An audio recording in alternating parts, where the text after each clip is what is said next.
One of the major questions that have come up is whether COVID is going to boost digital service provision in Africa or whether this is just wishful thinking. Here's my take. The COVID pandemic has put a spotlight on the desperately inadequate healthcare infrastructure in Africa. African economies are facing a growing threat of emerging pandemics whilst dealing with several other ongoing pandemics like HIV/AIDS, malaria, and COVID-19. Large numbers of people across the continent do not have access to healthcare services near their homes. And this prevents countries from meeting basic healthcare needs of populations and impairs their ability to prevent and respond to pandemics or health emergencies. So, to make health systems more resilient and ensure sustainable development, African countries will need to step up investment in developing the physical infrastructure like clinics and hospitals, transport, energy, water and sanitation, and connectivity. Because here's the thing, without a robust foundation of strong healthcare systems, the economic development of African nations will continue to be fragile. According to the African Development Bank, less than a year of the COVID pandemic wiped out more than a decade of economic development and reversed hard-won health gains, driving 50 million Africans into poverty.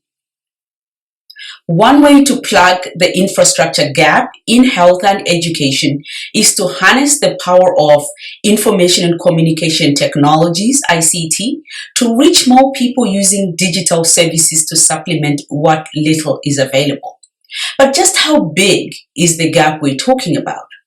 According to the African Development Bank, Africa's infrastructure investment gap, which also includes ICT infrastructure, reached $108 billion in 2018, and it continues to grow. So with a gap this wide, is the idea of using technology to leapfrog wishful thinking?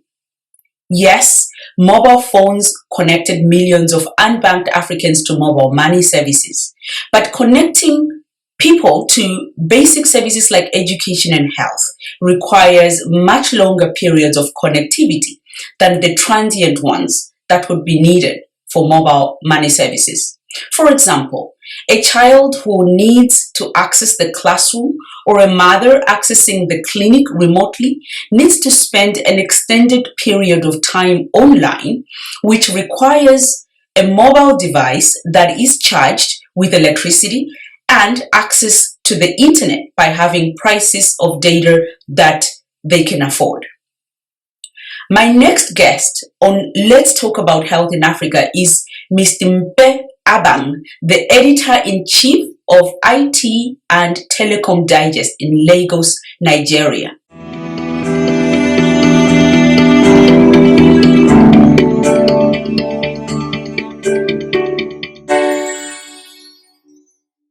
Mr. Abang, welcome to Let's Talk About Health in Africa. Thank you, Lenias. Thank you for inviting me. So I thought we could start by talking about the state of ICT infrastructure in Africa, since you have been following developments in this sector for a number of decades. So we have seen major disruptions of basic essential services like health and education as a result of COVID-19 restrictions and shutdowns. And patients have been afraid to go into health facilities, health professionals afraid to attend to patients for fear of infection. And every time the question of how countries are going to minimize disruptions of services in the future or expand primary healthcare to reach more people with healthcare services comes up. The solution that many people universally offers is that we are going to use digital services to connect patients to healthcare services, leveraging technology to bridge the gap in available infrastructure. So you've been working in the ICT sector and following the developments, the challenges, the opportunities for a number of decades. What is your observation on the current state of ICT infrastructure across the continent? Thank you very much for that overview. Now, let us look at what has happened in Africa in the last 2 decades or a little more. You would agree or understand that Africa did not have, let me use Nigeria as a typical example. When ICT came into Nigeria, specifically GSM, a lot of people thought that there was a miracle that happened, but it wasn't really a miracle. It simply means there was nothing on ground, and then something that was easier to adopt came. In Nigeria, as at 2001, when GSM started, there were less than 400,000 functional telephone lines, which nobody could actually reach for a population then of about 150 million people. You can imagine how that is far apart from servicing anybody. Now, within 10 years, and today that we talk, almost everywhere you have GSM access and stuff like that. But you see, in 2019, the GSM Association put the SIM card connection in Africa at 747 million. 747 million in entire Africa. Most of the people that carry a lot of these lines can actually afford a little level of healthcare for themselves. The people who need the healthcare that you and I are worried about are those in the rural areas, those in semi-urban areas, who are in slums, who can't even afford a meal a day. Now, the first thing you worry about is you want to reach them with healthcare, and you want to first of all have ICT connection. How does that come about? That's a cost you first have to factor in. Are you going to give them first the ICT connection, or are they going to provide it for them by themselves before you now reach them with healthcare? Now, you also have to understand that the healthcare system in Africa is still more or less on its knees. Now, if you don't have a plan, if you don't have a strategy to get to people, even if the facilities exist, you cannot get there. A lot of our governments, perhaps they go and to meetings and discuss, very big issues and stuff like that. But when it comes to real implementation, it is still a difficult thing. If we go back to ICT, for instance, infrastructure is the greatest challenge you have in Africa. Broadband connectivity is just not there. It's been a drawing board for ages. So, whereas mobile connectivity is available, it is poor, it is weak, and it is still expensive. Now, before you and I started speaking here, you could see that I had to change from one connection to another to be able to be talking with you. If you compare what happens in Geneva, I know that you don't have to have so many mobile lines like we have in Africa, because the infrastructure exists. There's a backbone that exists there. You can even use a normal landline and then you do your work more. In fact, making this discussion on a normal landline is a lot more robust than using a mobile connection. I'm using a mobile connection. That's why you can see the challenge. And then, of course, you find out that the regulatory system is still under where you cannot actually say that it's independent of itself.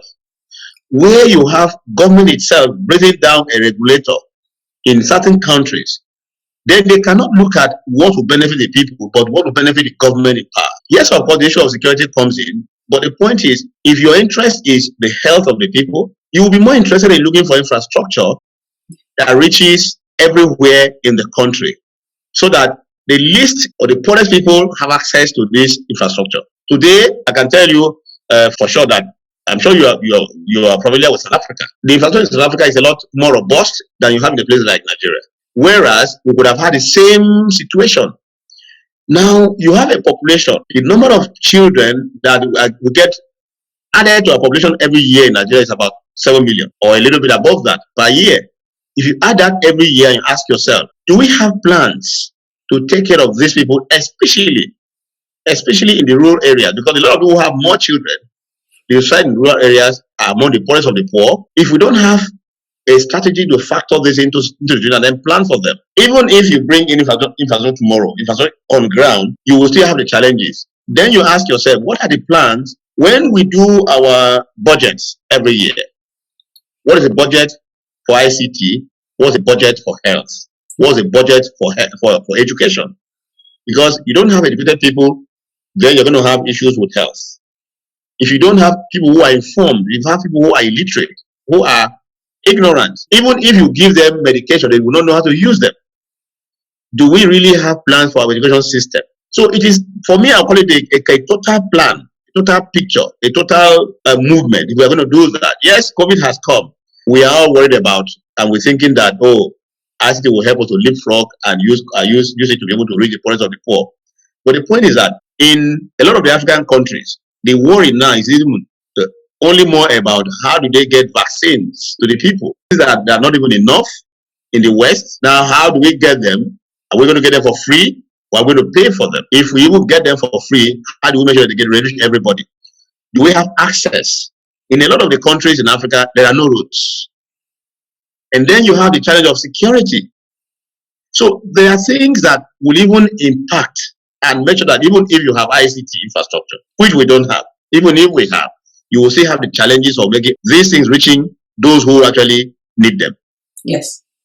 No, the whole point of thinking about using ICT or digital health services, like you rightly say, it's to reach those people that do not have healthcare facilities close to them, to be able to connect them to clinics, to nurses and doctors who can attend to them.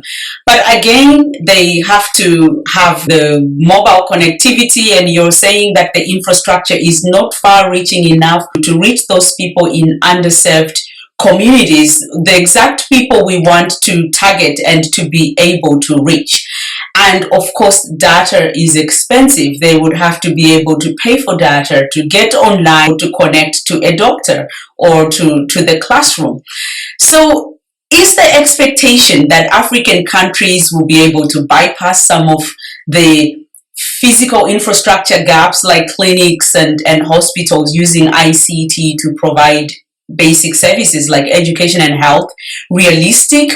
It's always good to have very good and high hopes. But the point is that if you want to live from Abuja or Lagos to Geneva, there are some ways you can use. Yes, you can go by road, but you know how long it will take you. You can go by train. You also know how long it will take you. You can go by ship. But if you go by air, you know it takes you faster. It also costs you more. Now, Africa has an opportunity that they can take advantage of. The point now is, are we ready to take advantage of it? And that opportunity is mobile connectivity. If, for instance, African governments are able to sit down and not leave the backbone provision for commercial operators only, then it is easier for mobile operators to plug into that backbone and then play, what we call plug and play.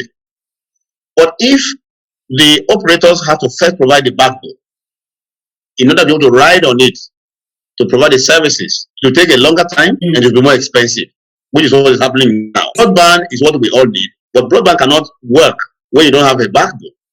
Now, in a country where you don't have a backbone and an operator has to operate, he sees the opportunities, he provides the backbone, and who pays for that backbone eventually is the customer.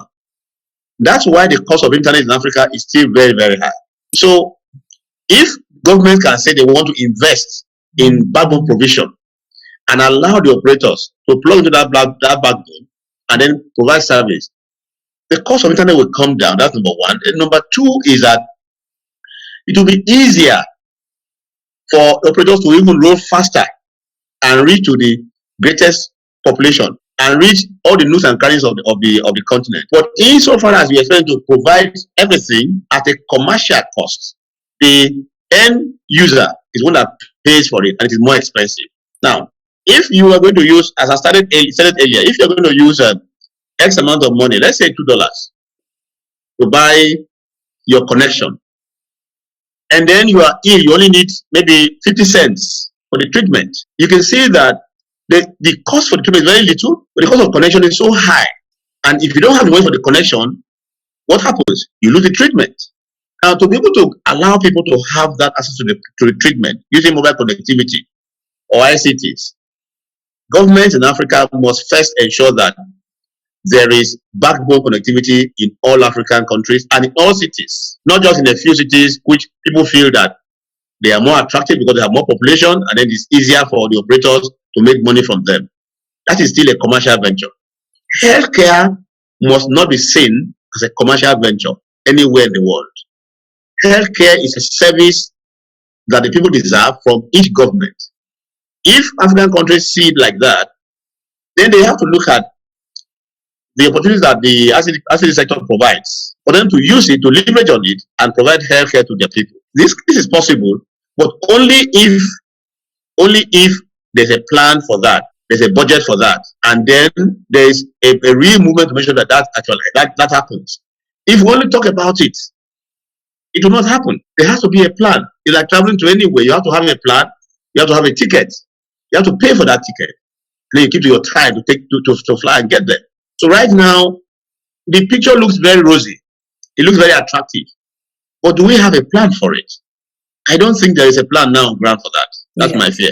And it's a good point that you make. If government was to provide the backbone that allows operators to come and plug into that and provide services at a much lower cost, they would also increase competition, right? Which would allow the cost of services to go down, because obviously the cost of accessing that service digitally cannot be more than what it would cost, for instance, for that person to take the bus to the nearest urban center to get that treatment. It has to be also something that is very accessible. So that's a really critical point. So if governments are not investing enough to develop that basic foundational infrastructure that you need to attract operators to come and plug into that and provide services, what else should they be doing to enable that? Is it possible for them to attract private operators, perhaps some kind of partnerships that allows them to put that infrastructure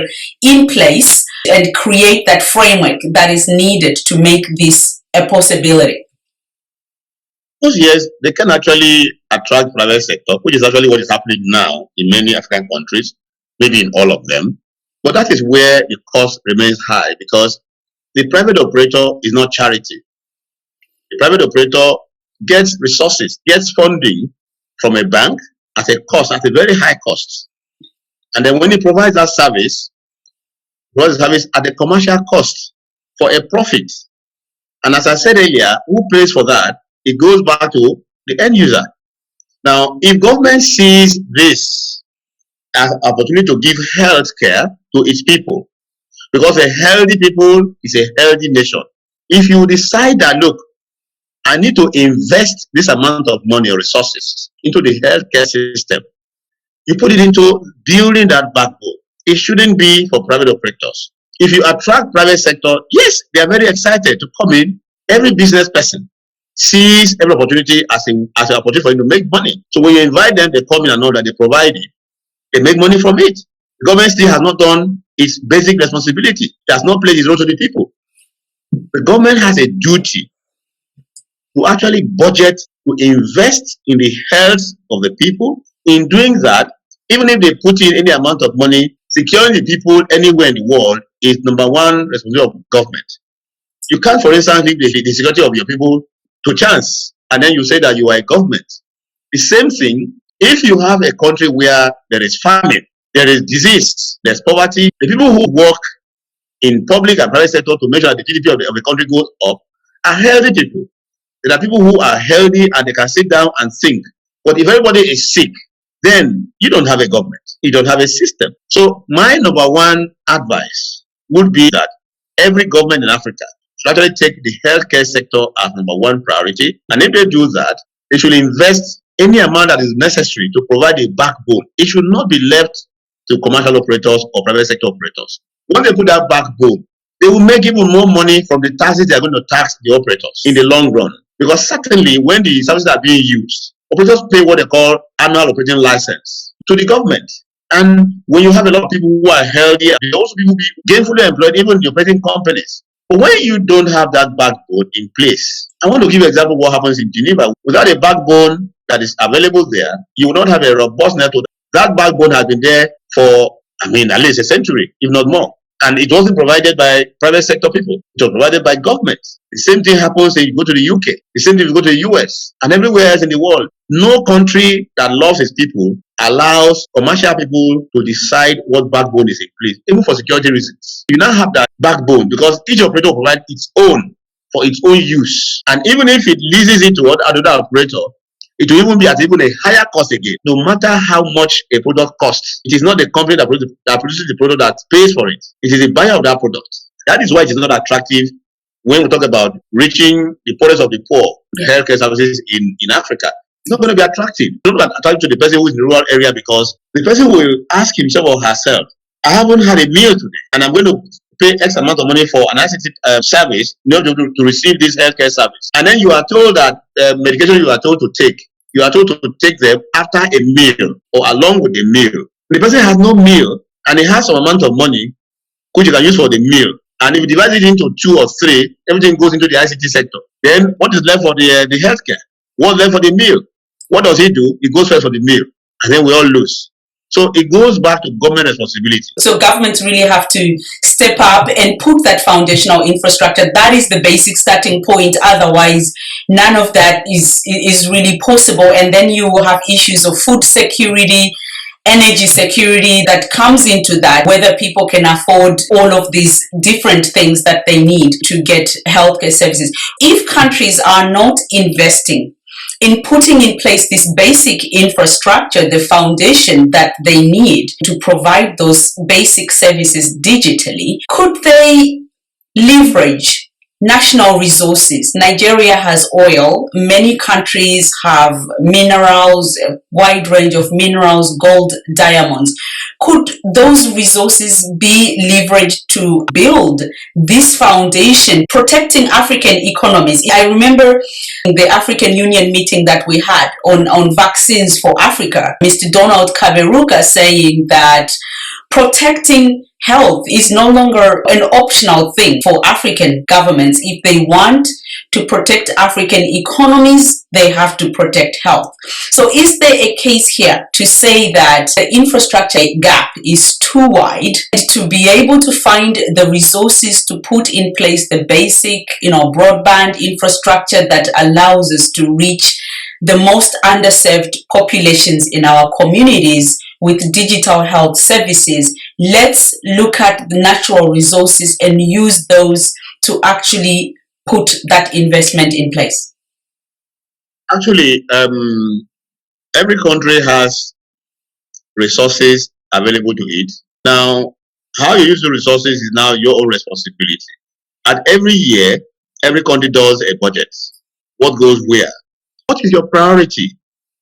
Some years back, the WHO said that healthcare in Sub-Saharan Africa remains the worst in the world, with few countries able to spend the minimum of $34 or $40 a year per person. That is very shocking. And the point is that it's not as if these resources are not there completely. If you don't invest in healthcare, you have people who are getting sick, more and more people sick than people who are healthy. Then productivity is low and can also go down. You have natural resources and they are used every year. What are they used for? Without the political will, there is no country in Africa that is going to make it, whether in healthcare or in any sector. It is those who are the helm of affairs to decide, look, we are making X amount of money from gold this year or diamond or oil this year. We want to allocate X amount of money into our healthcare sector. Without that political will, there's nobody in the private sector that's going to go and make that change. So it goes back to the leadership, the political will to say, I have to have this amount. I have been seeing these figures from WHO, and I don't think it should continue. I must change the scenario, and then that scenario will change. You see, the problem is that in Africa, we've made a lot of mistakes in the past. Some of them we can blame what I would say our heritage, which was handed down to us. If you go back in history, Africa has a very terrible history of slavery, and then which led to imperialism, and then colonialism, and then capitalism. Now, there's a very terrible word which has become commonplace in Africa today, which was actually exported into Africa: corruption. It is a word that is not African. Corruption is not African. It is a word that became African or become part of Africa from the colonial masters. I give you the background to that. When they came into Africa, they met our ancestors, and then they want to take away slaves. What did they do? They corrupted their minds. They gave them gold and stuff like that in exchange for our young people that are taken away. That's already the beginning of corruption. And over time, by the time you have imperialism and then you have colonialism, you have something whereby what takes place in Europe, taking away all the products in Africa to go and develop Europe. The people now begin to prefer what comes from Europe to what is in Africa. Already a corrupted mind. There are banks in Geneva that have what we call secret accounts. A lot of the resources that are there are from third world countries' leaders. These accounts are not traceable. I give you an example of our own former leader in Nigeria here,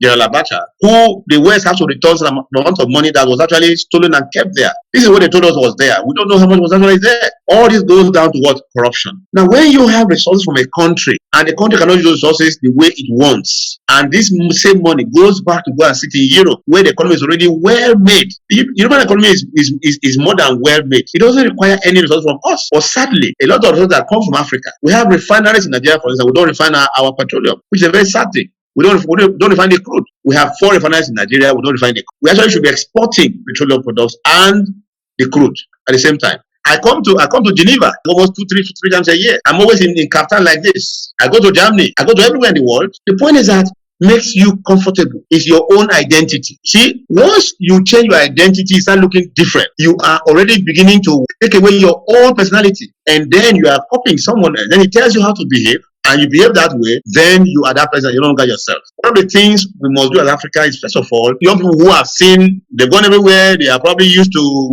watching television and seeing things that are done in Europe. How can they be more African? It's when there's a movement that teaches them. This is the history of Africa. This is how Africa was. And this is Africa as number one. Before it was taken away, now you can take it back. You can actually do it. Start now. That's a movement. So that even when those who now become in government tomorrow, that government will be will differently focused. Our entire government in Africa today are focused differently. They are focused on Europe and America. They are not focused on Africa. And you can't do it by force overnight. The youth must be mobilized to think differently. Not to antagonize anybody, but to begin to change their mindset that over time, when they themselves get into government, do not become a government focus on Africa and Africans. Then we can relate with any other continent at par. Not a level where we wait, they tell us what to do, then we do it. That's the one movement that I wish we could lead. It is the reason, for instance, when I listen to people like Enedu, whom I've listened to, first time I heard him was maybe year 2000, 1999, I can't remember now. I actually got motivated. These are people that if we have them in places, and I talk to the youth, and the youth begin to change. What you don't have, don't bother about it. You can live without that. And when you need it, you buy it when you like it, not when they want to give it to you. That is the mindset. I try to tell my children, eat what you have. If I don't have it in the house, you can't eat it. If we don't have it, we can afford to go and buy it. You won't take from anybody. That is the mindset. How do we now do it? Absolutely. That's a perfect way to end. You just explained the same thing that this great prof I was telling you about, Prof Abdul Karim, said to me yesterday, that we have to start with the children. We have to start with the youths.